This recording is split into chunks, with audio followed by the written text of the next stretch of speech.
Ah yes, j'ai fait ma demande de pardon, je suis libre, j'ai plus de casier judiciaire. Wouhou! Je suis désolée de t'apprendre ça, mais c'est pas comme ça que ça marche.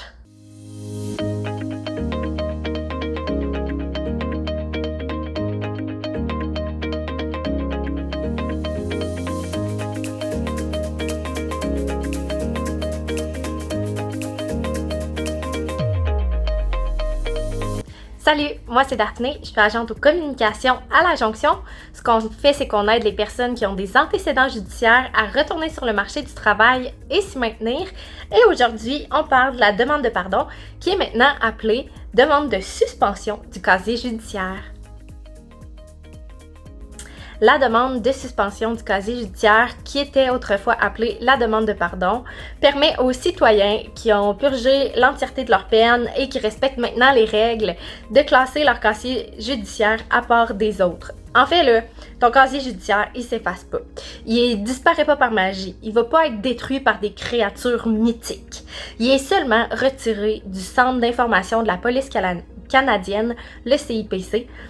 Alors, quand quelqu'un veut rechercher dans cette base de données, voir si tu as un casier judiciaire, il trouvera juste rien parce que le casier judiciaire ne sera plus dans cette base de données-là. Donc, un employeur qui veut faire des vérifications d'antécédents judiciaires et qui entre dans le CIPC, il ne verra pas que tu as un casier judiciaire parce qu'il ne va rien trouver à ton nom. Cependant, comme cette procédure-là n'efface pas ton dossier, si jamais tu récidives, qu'il existe des preuves que tu as fait une fausse déclaration ou que tu as cessé de bien te conduire, la demande de suspension du casier judiciaire peut être révoquée. Dans ce cas, ton casier retourne dans la base de données du CIPC avec les nouvelles accusations si jamais il y en a. Par exemple, si tu as récidivé ou quelque chose comme ça. Fait que si tu fais ta demande de suspension du casier judiciaire, assure-toi d'y être admissible et une fois que tu vas l'avoir obtenue, souviens-toi que la décision peut être révoquée. Ce qui est vraiment intéressant, c'est que cette année, ils ont décidé de changer les frais de demande de suspension du casier judiciaire. Avant, les frais pouvaient monter jusqu'à près de 800 $. Puis maintenant, la demande de suspension du casier judiciaire ne coûte que 50 $ environ. C'est sûr qu'il y a d'autres petits frais qui sont attachés à ça, mais c'est loin du 800 $ qu'on retrouvait avant. Donc, c'est beaucoup plus accessible. Mais comment faire pour savoir si tu y as le droit, toi, à faire ta demande de suspension du casier judiciaire? En fait, pour y avoir droit, il faut que tu aies fini de purger toutes tes peines.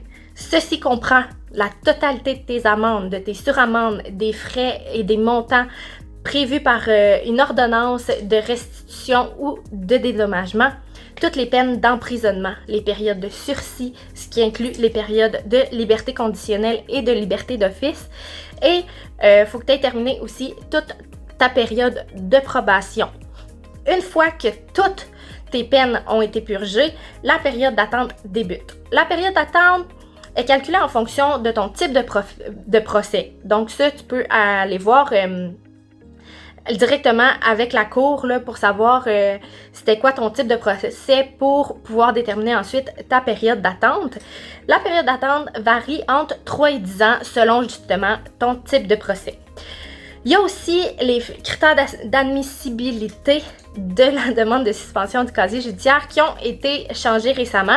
Tu peux te référer au site du gouvernement du Canada pour en savoir plus sur les nouveaux critères d'admission pour la demande de suspension du casier. Je vais te mettre le lien du site du gouvernement dans la barre de description du vidéo. Tu pourras aller le consulter pour savoir si tu es admissible ou non à la demande de suspension.